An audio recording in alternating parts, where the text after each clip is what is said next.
This week, Canada slapped tariffs on 7 types of steel imports from almost all countries. This government says it's to prevent Canada from becoming a dumping ground after the U.S. imposed its own tariffs on steel imports last spring. What message does this send to the U.S.? Is Canada falling into a protectionist trap? Sarah Goldfeder is a principal at the Earnscliffe Strategy Group in Ottawa and former special assistant to 2 U.S. ambassadors to Canada. And in the name of full disclosure, Ms. Goldfeder lobbies for certain aspects of the steel industry. She joins us now in studio. Hi, how are you? Thanks for having me. Nice to see you again. What's your take on these safeguards? So the government's trying to thread a needle here, and they're in a tough situation in that they've got, there are multiple sides to this industry, and some of the sides of the industry want to see increased safeguards protecting Canadians from third country imports of steel, and other parts of the industry rely on those third country imports in order to further the supply chain. So they're trying to thread the needle. They announced the safeguards. They did those after consultation, and I fully expect with the government and the way that they have done everything so far that they will continue to consult with all the different players in this to kind of find a pathway forward. But what I think is more interesting about how this was done and all the different kind of moving pieces on the steel industry is that this is one of President Trump's primary concerns.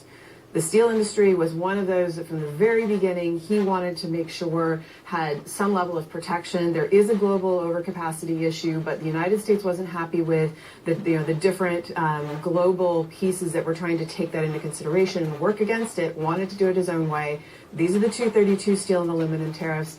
This is one thing that has not been removed in this, part of the USMCA. I finally memorized it. Yeah. Excellent. So part of that was supposed to be the lifting of the steel and aluminum tariffs, because as you'll recall, those tariffs were put into effect pretty much after the talks stalled out as a bit of a stick to get everyone back to the negotiating table. But they weren't removed when we finally came to an agreement. So this is all continues to move forward.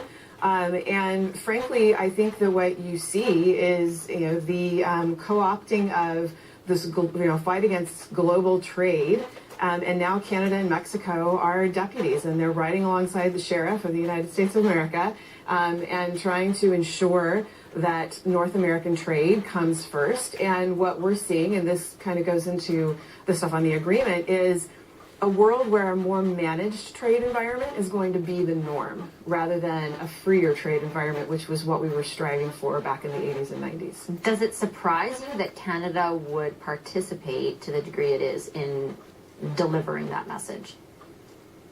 Well, it does, especially in the wake of, there was a number of speeches that were given by the Prime Minister, by the Foreign Minister, that really indicated that there was a belief in a global free trade system. There is a belief, and it is reiterated throughout government, no matter who you talk to, that one of the best advantages of people investing in Canada is the opportunity to access the European market through CETA, the opportunity to access the Pacific market through the CPTPP, and now the continued opportunities within the USMCA. So this is part of a globalist perspective.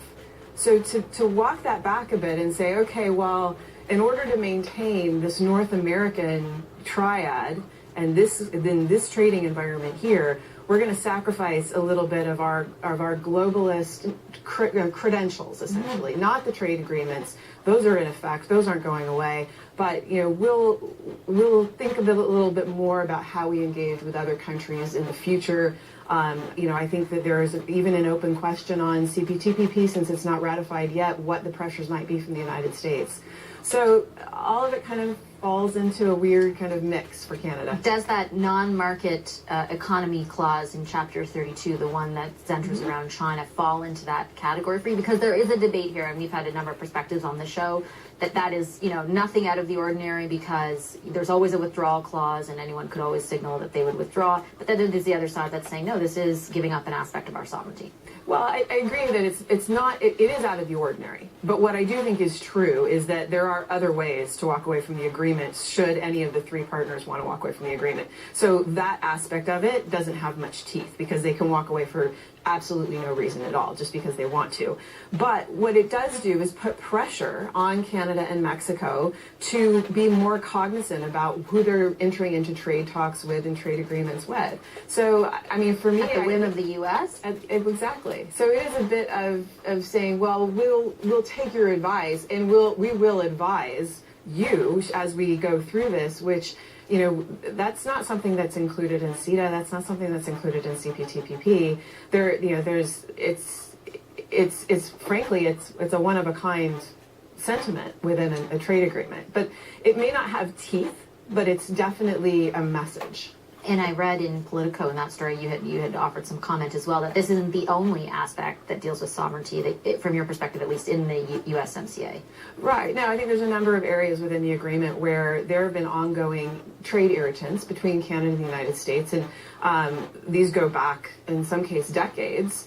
And at the heart of the issue was a sovereignty question that Canada would say, you know, this is the way we do things, and we're not beholden to any other country to explain how we manage our dairy market, for example, and how we manage our global dairy exports. We don't need to explain that to you. As long as it complies to WTO standards, we're good. Well, now you have to explain it to the United States, and you have to outline your global exports. And this is all part and parcel of a program to ensure that U.S. dairy is competitive globally, not just in Canada. So it's a bigger piece of the agreement, and that goes beyond trilateral trade. I only have about 30 seconds left, but do you think Canada gave up too much? Time will tell. Time will tell. Very diplomatic answer from a former diplomat. Thank you so much, Ms. Goldfeder. Great to see you again. Still ahead.